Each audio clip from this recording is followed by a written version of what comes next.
Hello and welcome back to the Associate Angle. And today we are going to look ahead to the T20 World Cup Africa qualifiers. Some days back, we closed the Europe qualifier, and this is, of course, remember the build up to the Women's T20 World Cup 2023. So, lots of action in that sense coming over because of the regional qualification tournament taking place. So we were done with the Europe qualifier, and now begins the Africa qualifiers from tomorrow. That is the 9th of September. Who are the teams? How many teams are playing? Could be the key players? We'll discuss all that and more on this edition of the Associate Angle. And as usual, I'm not alone. I have the esteemed company of Ananya Upendran. Hello, Ananya. But before we get down to asking you your thoughts on the groups itself, let's take a look at who are the teams. And remember, it's 11 teams in this competition. So let's take a look at Group A. Who are in Group A? There are 6 teams making the Group A. We'll have the graphic on screen. There you go. Starting with Botswana, Eswatini, Mozambique, Rwanda, Tanzania, and Zimbabwe. And Group B has 5 teams. So we'll take a look at that as well. There you go. Cameroon, Namibia, Nigeria, Sierra Leone, and Uganda. We'll start with Group A first. Ananya, let's once again take a look at that Group A and have your thoughts on how you see the Group A, because you talk about these world tournaments, be it mini world tournaments or the bigger ones, you search for that group of death or the tough group. So your thoughts on Group A? Let's take a look at that graphic and have your thoughts. Well, I mean, you look at Group A, and the first team that kind of pops out at you is Zimbabwe. I mean, they were Africa champions in the previous edition. Of course, didn't take part in the global qualifiers because of that suspension, but they are the team to beat in the continent. So Group A, Zimbabwe. I think Rwanda may be a team that could push that top 2 alongside Botswana. I mean, Botswana, of course, participated in that Kubuka T20 tournament. It is their first big ICC tournament as well. They are going to make their ICC, I suppose, their debut in an ICC tournament. So that's a big thing for them. But we haven't seen much of Tanzania, and I think they are one of the stronger teams or higher ranked teams in the African continent. So I feel like when you just look at the group, I feel like probably Zimbabwe are going to be runaway favorites within the group at least. But I think the likes of Rwanda and Tanzania could probably really push them, and Botswana and Eswatini making their debuts may not have great tournaments, but again, like France and Germany we saw in that European qualifier, they're probably going to take a lot away from the tournament. Yeah, indeed, Botswana and Eswatini both making their ICC debuts, of course, but Eswatini will also make their international debut in T20. So if you look at this group, there are 2 kind of inexperienced team, but Zimbabwe, let's talk a bit more about them, Ananya. We've seen them in recent times as well. They played against Thailand, had a series to forget, perhaps, if you talk just about the T20Is. But you mentioned that they are the clear favorites in this group. Your thoughts about how the recent game time could help them, looking at the others who played a bit before Zimbabwe did? Yeah, I think that series is definitely going to hold them in very, very good stead. I mean, to play a team as improved as Thailand are, I think it's. I just think taking the field and playing some competitive cricket will hold them in very good stead, leading into what is going to be a very important tournament for them. And while they probably didn't finish on the winning side in that T20I series, I think they'll be happy with the form of some of their players. You look at someone like Chipo Mugeri Tiripano had a decent series. Marianne Musonda got a 50. I think it was in the one days. I'm not sure, but all of them have game time. They've got runs under their belt, wickets under their belt, so it will give them a lot of confidence going into this tournament. And again, I think competing against a team like Thailand, who have really proven how much they've improved, and that they're competing against high quality teams. We saw them really push Pakistan in that T20 World Cup. So I think it'll hold them in very good stead, and especially so close to the Africa qualifiers, I think, they'll be probably raring to go and may look like a much better oiled unit than the other teams, considering they played much earlier in June. Yeah, indeed. For those of you who want to know a bit more about how Botswana play or how Rwanda play, could perhaps go down to our YouTube channel and scroll down, because we had, remember, streamed the Kwibuka T20 tournament. Both these sides were part of that tournament. Perhaps not the results they would have wanted. Rwanda, of course, were the hosts for the same as well. So you could kind of go down and check how those players played. But let's talk a bit more about players. Ananya, you can kind of throw names that people should kind of keep an eye on. And I'm sure, like, we've spoken so much about England, the team, be it for against India or the 100, and now against New Zealand. And one player you've been talking about, one player we both have been talking about, is Natasha Farren for the left arm over angle. And if you kind of bring that template down here to the Group A fixtures, there's Nombelo Sibanda, who probably I'm sure that you would have your eyes on her. Who could be some of the other players, and your thoughts on the key players in this group? Yeah, well, you mentioned Nombelo Sibanda. I think she's someone I'm really excited about. We saw her briefly in that series against Pakistan. They played one game, and she was extraordinary. I think with the new ball, just getting it to hoop around. But she has also shown that she has the ability to come back later in the innings and take wickets. She has a good yorker as well. So definitely someone I'm keeping an eye on is Nombelo Sibanda. And I think again against less experienced teams, that different angle just brings. It's something that most of these teams wouldn't have experienced. So I think she's going to cause a lot of trouble to the other teams. And within Zimbabwe itself, I spoke about Chico Mugeri Tiripano. I think she, again, is going to be key for Zimbabwe. Someone like Marianne Musonda as well, the captain, and a very good batter for them. So within Zimbabwe, I think, they have a lot of players there. But, like you mentioned, we did watch the likes of Botswana and Rwanda play as well. So someone who really impressed me from Botswana is Amantle Mogetle. I think seam bowling all rounder, again, always going to be flying the team pacer flag.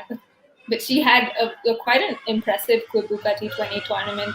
Came in the middle overs, kind of, dried up the runs and picked up wickets as well, but also showed that she has the ability to bat. She hit, I think, the only six of Botswana's tournament.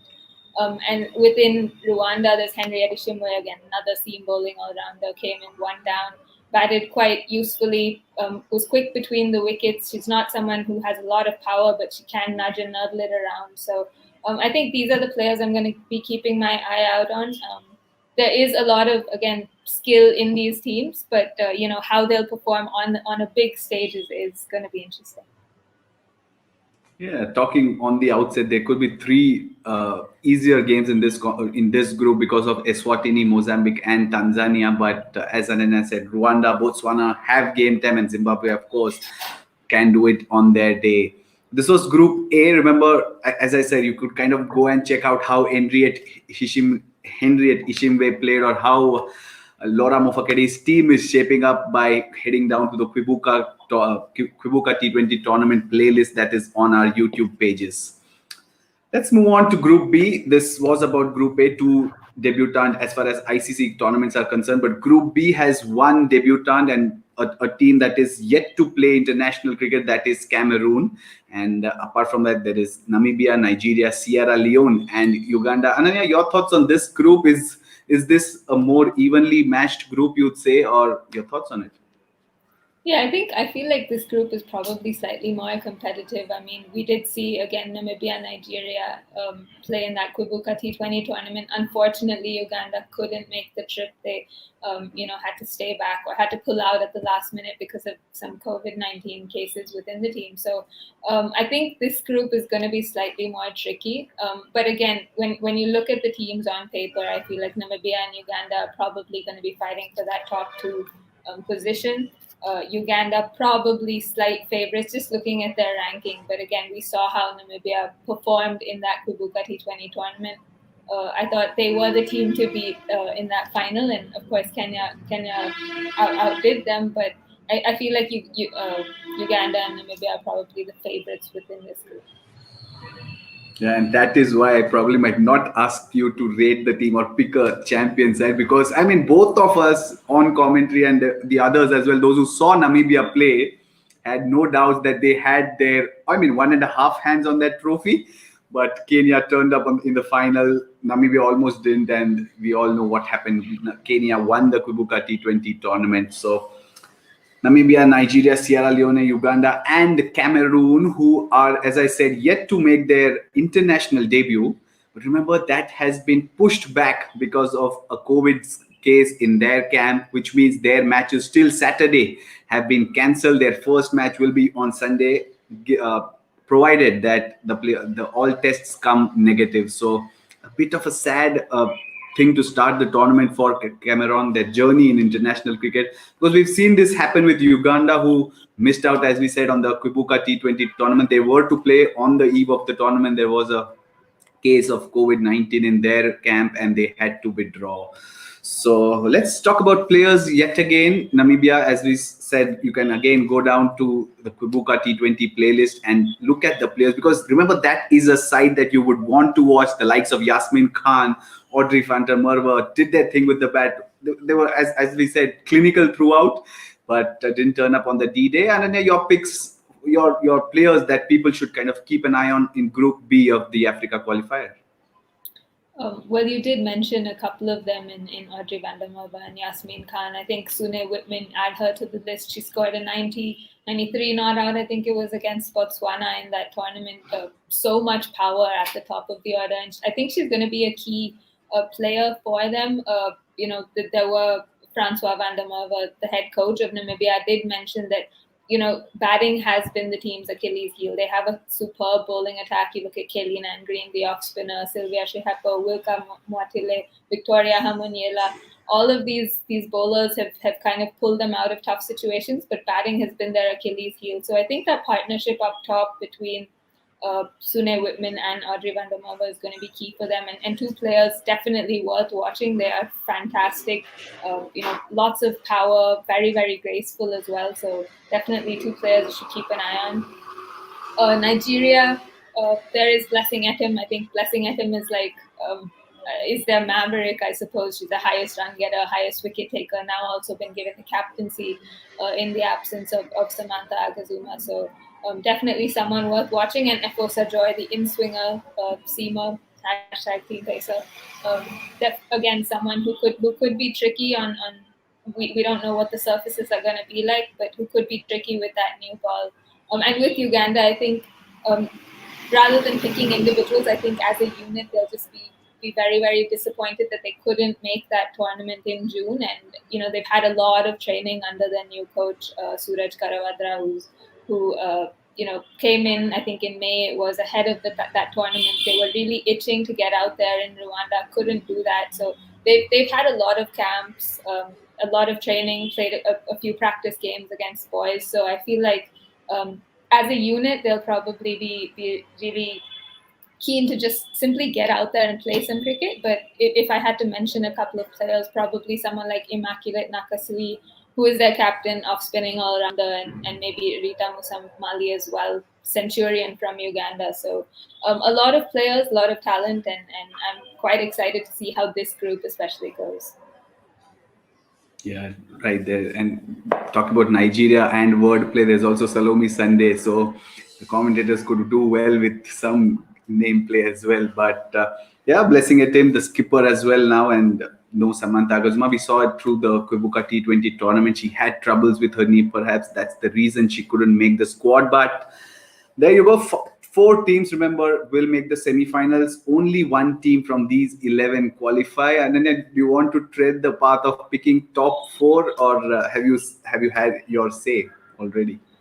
Well, I'm not going to make any predictions, but I just feel like, probably between the likes of Namibia and Zimbabwe, maybe even Uganda, I feel like those teams are really going to challenge for the top spot, but making absolutely no predictions, because clearly I'm terrible at them. Right, there you go. 11 teams and two divided into two groups. Group A has 6, Group B has 5. 3 debutants as far as ICC tournaments are concerned. 2 debutants if you talk about making first steps in international cricket. Lots to watch out for, and of course lots to talk about as well after the tournament completes. We'll be back on this very show, the Associate Angle. We'll have Ananya Upendran, and hopefully there will be someone else joining us as well. So, right, the first day is of course tomorrow, 9th, and the finals are on the September 19th. That is a Sunday. Will Salome Sunday and Nigeria make it?